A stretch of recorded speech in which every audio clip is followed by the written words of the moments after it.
Re-Zero, Arc 7, Chapter 58b, Those Who Have No Place to Turn To. It was humiliating. Her fangs creaked, gnashing together, her insides seethed with rage, her soul cracked in indignation. What was she doing? She was being toyed around with by lowly humans, she was being driven into a corner without doing what needed to be done, she had been forced to play her trump card, knowing that such a deed should not have been performed. What a mess. It was a shameful display. She had exposed a state of herself which those who were dragonkin should never have shown so easily. If any other dragonkin were present, they would have probably covered their faces because of this terrible situation. They would curse Madeleine for this predicament and for the shame she had brought to the dragonkin. Before killing her, Madeleine was half about to die in a fit of anger anyways, directed at both herself and everyone else. But that would never happen. There were no other dragonkin. Madeleine had always been alone.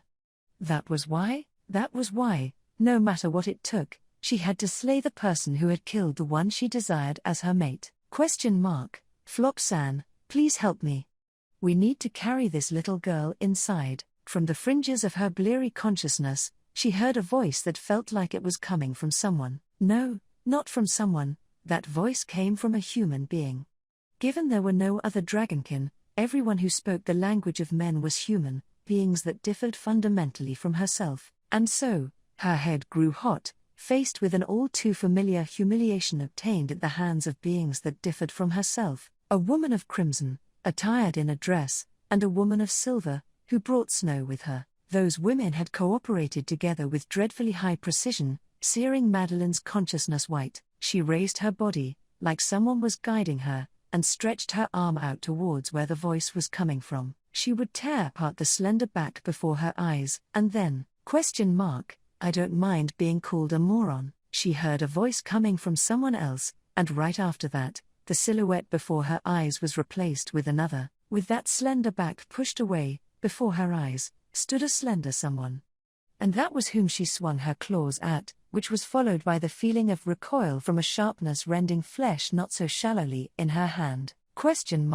Blood splattered everywhere, the slender figure collapsed helplessly, struck by the strength of a dragonkin. I did it, was not what she was thinking. Ironically enough, the lack of response made her realize that the slender figure she had torn up was not the object of her burning hatred. Even so, Madeleine, so, who's the next one? That wants to be torn apart by my claws, or so she tried to bellow out, baring her fangs. She kicked her now felled opponent's body, moving to surrender her body to the ferocity of looking for her next prey.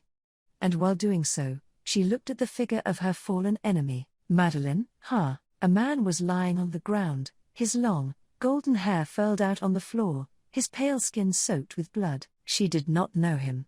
She could only roughly tell apart the particulars when it came to faces of those belonging to the human races. However, that man was not within the ones she could distinguish. Therefore, what had grabbed her attention had not been the man himself, but rather, what he carried. On the fallen man's weak chest, which had been torn and laid bare, covered in blood, was an ornament which he wore from his neck, made from the fang of a beast. No, not from the fang of a beast, it was from.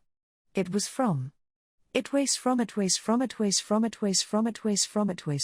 Rem, with Flop running towards her, shoving her by the shoulder, Rem fell down onto the garden's grass. She had not expected that force.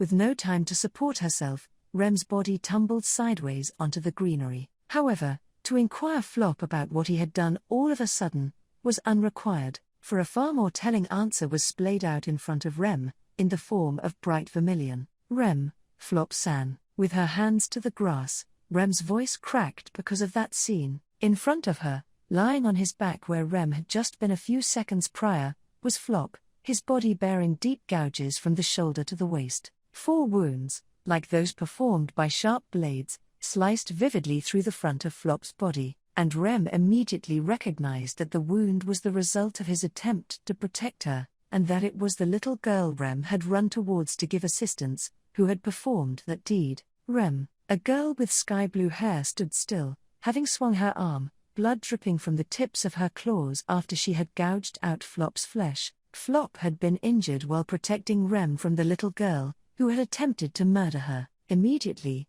Rem tried to pull herself up, as to check on his wounds. Rem, let me through. Flop-san. Let me see your wounds. Kaya, but as Rem attempted to approach Flop, she was interrupted by the little girl's thin arms. The girl took a step toward Flop, standing in front of Rem, then grabbed Rem's shoulder and pushed her down. As Rem feared that she may even plan to finish Flop off, her blood raced through her whole body, and just like that, the little girl's arm grabbed Flop by the neck and, rough-handling him, forced him to stand up. And, Madeleine, why is a dragon's fang? Why is Carillion's fang hanging from your neck? With desperation and grief plastered in her profile, the girl posed that question in something akin to a shriek. For a moment, Rem's train of thought paused, unsure of the meaning of the question. But in the meantime, the girl was still repeatedly directing a question of why? To Flop, the latter's eyes closed. No response came from Flop, whose consciousness remained plunged into darkness. There was absolutely zero doubt, however, that the lingering embers of life were fading, as the wounds on his body kept bleeding unceasingly. Madeleine, answer me. Answer. If you can't do that, Rem, please stop. He's unconscious. He'll die. Madeleine, HK. Rem gripped onto the arm of the little girl who was roughhousing Flop, as if to cling onto her. The little girl's golden eyes turned around in anger because of Rem's interference, but she and her spirit withstood the intensity of her eyes. With Flop's life on the line, there was no way she could be intimidated. Rem, let me treat him right away. Otherwise, Flop-san. Madeleine, what's the point of treating him? If he's going to die anyway, before that happens, Rem, healing magic. I can perform healing magic. Rem's desperate plea caused the little girl's arms to relax slightly. There was no way that Flop, gravely wounded as he was, would be saved with mere simple medical treatment. But healing magic was a different matter. The little girl's golden eyes reflected Rem properly for the first time. Madeleine, you can save him, Rem. I will do it. No matter what it takes. Madeleine, then, do it quickly. Did she trust Rem's words, or did she understand that there was no other alternative? In a one-sided decision, the little girl pushed Flop's body, causing him to fall onto Rem. But there was no room for Rem to protest against her attitude. Rem, this looks terrible. Assessing Flop's wounds as he was handed over, Rem muttered so to herself at the gruesome sight. As if performed by the claws of a beast, Flop's white skin had been torn apart, leaving 4 gaping wounds. The wounds were deep and painful, similar to mud being gouged out by a tree branch. The blood that flowed in a continuous stream was contained by the cloth that Flop had wrapped around his head, and healing magic was applied over the wound immediately after. Rem's entire body was overcome by a sense of fatigue. Rem, HK. This came after she had already performed healing magic on many people who had been injured in the Flying Dragon's raid. Although she had limited her healing techniques to patients who absolutely needed it, as to reduce exhaustion, they required so much energy that fatigue was inevitable. Then came Flop's treatment, someone on the verge of death. The mental burden was heavy as well. Rem, still, giving up isn't an option. Hence Rem told herself that no possibility of the sort existed, and focused her attention on Flop's wounds. As Rem concentrated, Priscilla's words were revived in Rem's mind. They served as advice for Rem, as she pondered over her memories, her circumstances, her duties, words given to her during the days spent by Priscilla's side in the city after parting ways with Subaru and the others. Priscilla, look not at the wound, but at life itself. For the body of a living creature is not solely blood, but also all kinds of unseen things that circulate within it. Beyond that, is what the healing arts must grasp. Priscilla, what it is, I am not able to reveal to you, as I do not utilize the healing arts. I call it life for the sake of convenience. You may call it whatever you prefer. However, Priscilla, remember, Rem, you are a pitiful girl who has lost her memory, who has lost her foundation. You have lost everything, but you possess the power to heal people. That is your essence. Priscilla, no one can escape from who they are. Strive to remember my words, be diligent. Rem, see, life, the painful wounds themselves were not that which needed to be patched up, rather, life itself, the very thing flowing out of Flop and in need of being preserved, had to be contained. Or, possibly, it even had to be magnified in order to save his life. Healing magic was not solely about filling gouged flesh, sealing wounds, or relieving pain. Essentially, the healing arts were not magic that healed wounds, but magic that saved lives. If she were to invoke that awareness and technique of interfering with life, it should also be possible for Flop to retain his shrinking life, saving him from the brink of death. Rem, seeking the optimal use of her limited remaining strength, Rem's healing techniques, refined to the utmost limit, were brought to their true potential, connecting the threads of life that needed to be connected, stemming the flow of life that needed to be stemmed, and restoring vitality to the fading light of life. She would save Flop's very life. Rem, Flop-san, his breathing, which had become shallow and weak, and the color of his cheeks, which had turned pale and bloodless. As both of these gradually began to display signs of stability, Rem tried calling out to draw firm responses. At Rem's call, Flop's long eyelashes quivered and his blue eyes opened only slightly. Flop's consciousness remained vacant still. However, if she continued to apply healing magic, he would survive. With that, as Rem was about to breathe a sigh of relief, Flop's lips trembled. Then, with a faint exhale, he spoke. Flop, don't heal me fully. Rem, huh? Those unbelievable words assailed her eardrums, and Rem let out a muffled gasp. So much was the shock that her concentration was disturbed, and even the usage of healing magic was hampered by it. Flop's eyelids fell closed again and his consciousness slipped away before Rem could hurry to focus on her healing magic. This time, Flop was completely unconscious. Rem focused her healing magic on the wound, half confused about the meaning of his earlier words. Why did Flop say those things? What exactly did he mean that I should not heal him? Rem, did you say something that's strange because you were disoriented? That was a possibility. Considering the amount of blood that he had spilled, that he regained consciousness, even for a single moment, was a miracle. It was no wonder that, with his awareness mostly misty, Flop would speak things that made no sense. However, even though they were brief acquaintances, Rem's trust in Flop was high. Flop was someone who would think over things carefully and present his honest opinion, always. Suppose, too, that Flop's words just now were the result of him wringing out all he had. Perhaps it would be too disingenuous to dismiss them as mere rambling. Rem, why did he say that he should not be healed? No, in the first place, what did Flop say? It wasn't don't heal me. It was don't heal me fully. Rem, do you not want me to heal you all the way? The phrase healed fully was strange. She was not about to stop healing, but rather stop healing all the way. However, if she did not heal him all the way, then Flop's life would remain in jeopardy. There were limits to Rem's mana as well. In the first place, she did not comprehend the meaning of doing such a thing.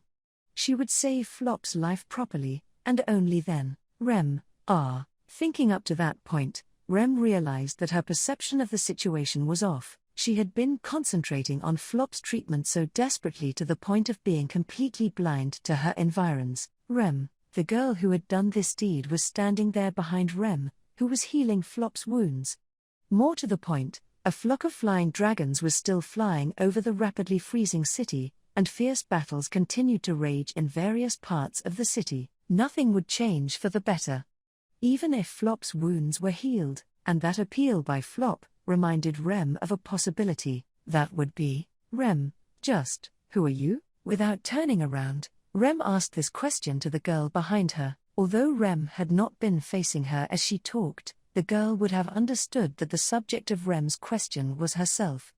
Immediately after, there was a sound of snapping fangs from the little girl. Madeleine, this isn't the time to be talking like that. If you have time to worry, then get that man healed. Rem, I too want to heal him. But, Madeleine, what? Rem, I can't concentrate because I'm wondering just who you are. If this goes on, I may not be able to continue the magic. Unable to come up with an excuse, Rem made a terribly childish response. If this were to provoke an angry response from the other party, it would be no wonder that the claws that had ripped through Flop would now be pointed at Rem. But in reply to Rem's poor rebuttal, the girl let out a turbulent exhale, and, Madeleine, Rem, what did you say? Madeleine is chart. General First Class of the Empire. In a tone of voice that could neither be described as angry nor impatient, the girl Madeleine answered Rem's question. Part of the surprise came from the fact that she even replied, but even more shocking was Madeleine's title. She had called herself a general first class of the Empire, and Rem knew the meaning that position held in this land, and that understanding coincided with the possible suspicions that had sprouted in Rem. In other words, Madeleine, you, what are you doing? What for, Rem? Madeleine, why did you stop healing that man? Taking a deep breath once, Rem withdrew the hand she held over Flop's wound. Naturally, the healing magic to heal Flop's wounds was interrupted, a fact that caused Madeleine to snap. She grabbed Rem by the collar, forcing the latter to turn towards herself. Overpowered by the force of her arm, Rem stared back at Madeleine, courageously, and then, Madeleine, answer me. You, what are you playing at? Rem, if you want me to continue healing Flop-san, I have a condition. Madeleine, condition. What are you suddenly rambling about? Rem, please make the flock of flying dragons attacking the city leave. Unless you agree to that condition, it won't be possible for me to continue healing. And so, negotiations were offered directly to the little girl who led the flock of flying dragons. She must not heal him all the way. This was how Rem had interpreted Flop's cryptic words. For reasons unknown, Madeleine was greatly concerned with Flop's survival. There had to be a reason behind her attachment to Flop, and currently only Rem could decide what happened to him. With Flop's life as a bargaining chip, she could put a stop to the attacks on the city. This act, which perhaps could be profaned as inhuman, was something Rem was determined to carry through. She would not concoct any excuses by saying that Flop himself had desired it. Her thoughts currently were that, by utilizing Flop's life, she would save the fortress city from its current predicament. Even if this differed from the true intentions behind Flop's words, Rem had already started to follow through. Madeleine, wah! Madeleine exclaimed in disbelief at the demand posed at her. It was only natural. Rem had been just as confused the moment she heard Flop's words. She understood that the same was happening to Madeleine. However, she held no sympathy towards her. That was not something Rem could afford to have. Rem, the agitation from having paused Flop's healing, slowly burned Rem's chest. Deep down, all she wanted was to resume the healing magic immediately and do anything to save his life. His life, close to vanishing as it was hanging on those fingertips of her. Its restoration would be decided at this critical juncture. With each passing moment, Flop's chances would diminish more and more. Rem, what will it be? Please decide quickly. Trying not to let her impatience show on her face, Rem pressed Madeleine into making a decision. She attempted to plant the idea in Madeleine that she was the one being pushed into a corner, not herself. By doing so, she hoped to preserve Flop's meager chances as much as possible. The white light that had shaken the entire city a while ago still left a great impression. Kuna and Holly, who had been guarding the mansion, were nowhere to be seen. It would take some time for them to recover. To hope that this deadlock would be broken from the outside was not an option. The outcome rested entirely in Rem's hands. Rem, Madeleine-san, there's no tea. Madeleine, don't look down on this dragon. Rem, gah. Any further attempts at forcing her hand were interrupted by the force of Madeleine's palm on her throat. Madeleine's tiny hand clamped down on Rem's neck, preventing her from saying another word.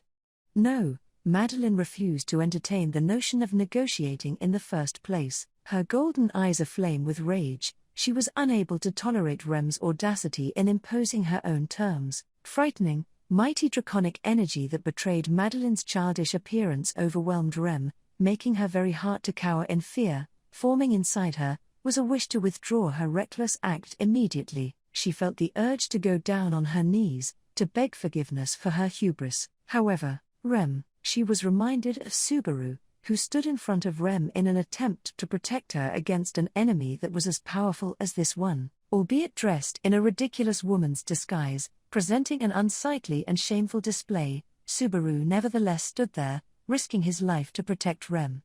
No, it was not restricted to that single occurrence. In Rem's eyes, Subaru was neither special, nor was he strong. Despite being frightened of the danger before him, however, Subaru did not back down, ever. Rem, envisioning Subaru, scolded herself for being so filled with fear as to be unable to move. He had never cast his gaze downwards, nor had he thrown in the towel. He had never displayed such naive notions, nor had he ever displayed such tenuous resolve. Rem, even, Madeleine, what is it? Rem, even if you kill me, you'll lose. Madeleine's eyes widened in surprise at the sentence Rem uttered through gasps, as she was strangled. If Madeleine were to murder Rem in a fit of rage, she would miss her opportunity to talk with Flop. So ultimately, the nature and substance of the choice Madeleine was being confronted with had not changed. To destroy the city, or to let Flop live, those were the two options. As a general first class of the Empire,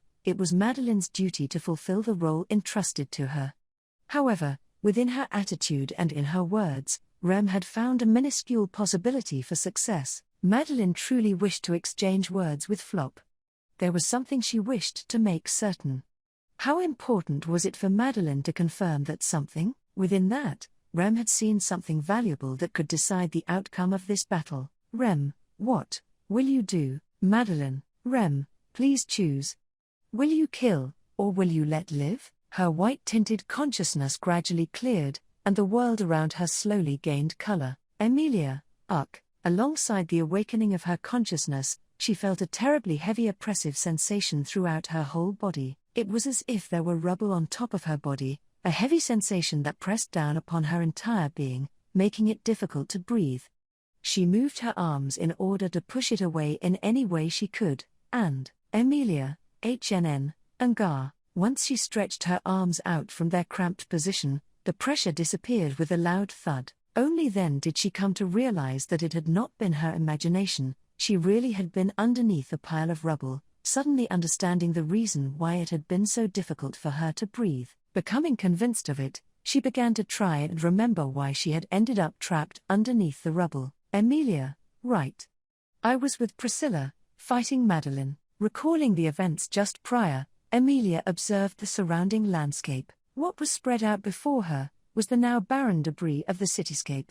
Buildings had crumbled, their collapsed debris blown away, the very earth flattened. At this sight, akin to fallen leaves having been scattered by a powerful wind, Emilia let out a small gasp. The white snow falling here and there was the result of the space of glaciation created by Emilia, a special technique Subaru had dubbed Ice Age. What had tinted Emilia's consciousness white, however, was another white something that had fallen from the sky. It was, Emilia, gives the same feeling as Volcanica. The white light that had descended from the heavens to the earth had been an attack triggered by Madeleine's will. Even though she had not known what was due to arrive, Emilia took swift action and joined forces with Priscilla, putting up ice barriers to intercept that white light. The layers of ice shielding were shattered, and finally, Priscilla's treasured sword of red flashed. Emilia, after that, I got buried and...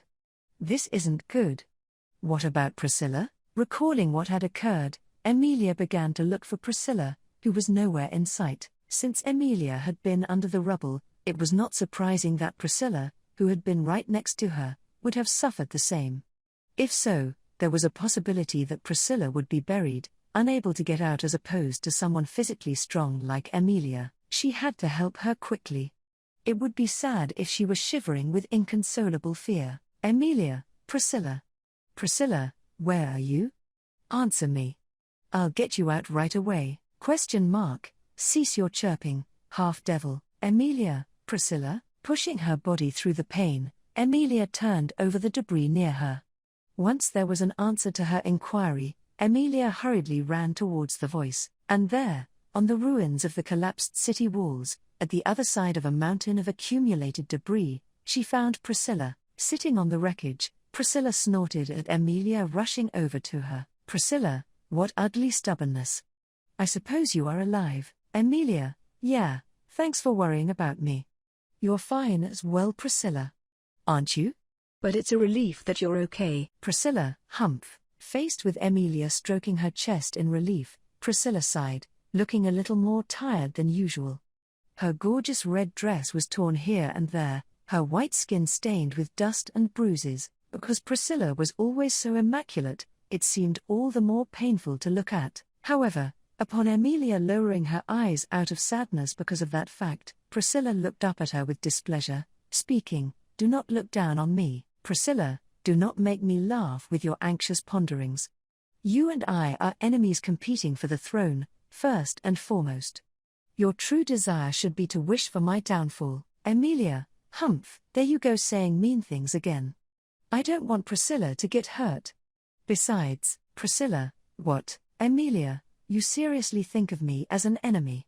It's a bit surprising. Emilia had presumed that Priscilla took no interest in her for certain. This assessment was surprising and gratifying for Emilia, who was aware that she was behind the other candidates for the royal selection, such as Crush, Anastasia, and felt, to be placed alongside those amazing people, felt like a recognition of her efforts. Priscilla, Emilia, oh, but if you're safe, Priscilla, we have to move quickly, we don't know where Madeleine went and we have to get the city out of danger. She could only be happy that Priscilla was safe and sound, now that the crisis the city was undergoing had ended. True, she wished that Madeleine would stop the assault of the flying dragons, but since she had not been able to locate Madeleine during her search for Priscilla, it was likely that she had escaped. If Madeleine could not be relied upon, Emilia and the others would have to drive away the flying dragons on their own. Therefore, to assist in battle, she thought of making haste to the place with the largest presence of flying dragons. Priscilla, halt, half-devil. Emilia, I'd like to wait for you, but we can't rest. We have to hurry. Priscilla, no need. The situation is moving. Stopping her hurried run, Emilia turned around and let out a huh? As she stared in wonderment, Priscilla, having stopped Emilia, jerked her head up while sitting atop the rubble.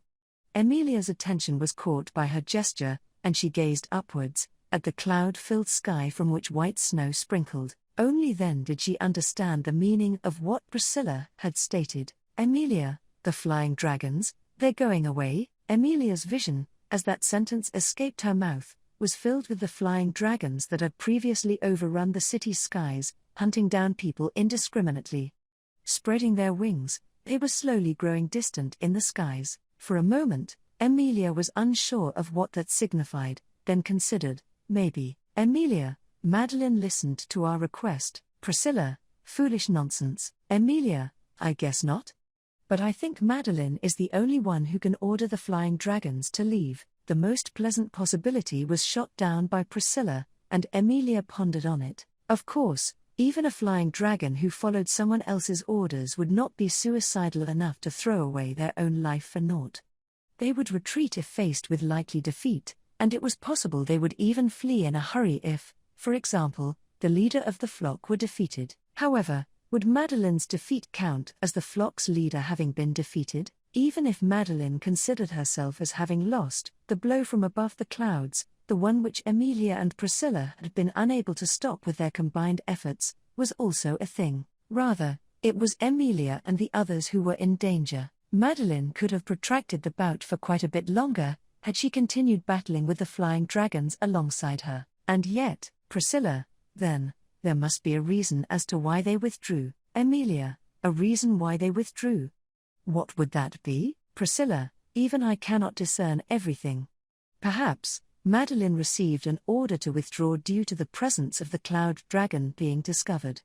Or, Emilia waited to see what Priscilla would say, her hand over her mouth as she pondered this. After letting Emilia's anticipation last for a few seconds, Priscilla directed her gaze towards the flying dragons moving away from them. Priscilla, did she find something that should take precedence over the orders of the imperial capital? Priscilla's reasoning would be revealed to be right or wrong, after the flock of flying dragons had made their absence. The attack of the flying dragon General Madeleine Ischart, the leader of the flock of flying dragons, had left the city on the brink of ruin, with a large number of its inhabitants and defenders alike suffering injury. Then came the arrival of the ice season, unprecedented within the Wallachian Empire, alongside the dreadful white light originating from the heavens that wrought destruction upon the entire city amidst this despair that made everyone believe the city would not escape doom. However, these threats suddenly disappeared. The city was rocked by this unforeseen, narrow escape from demise. Even if they wished to rebuild, they would first have to ascertain the extent of the damage they had suffered, and whether the wounds could be healed. It would be a daunting and arduous task, akin to counting the drops of blood that had been spilled. Before the survivors of the fortress city commenced that, there was one fact that should be added to the list. Madeleine Ischat, the flying dragon general, had retreated together with her flock of flying dragons. At the same time, 2 people had vanished from the fortress city, from which she had flown away along with the flying dragons. The merchant known as Flop O'Connell, and the girl named Rem, had both abruptly vanished.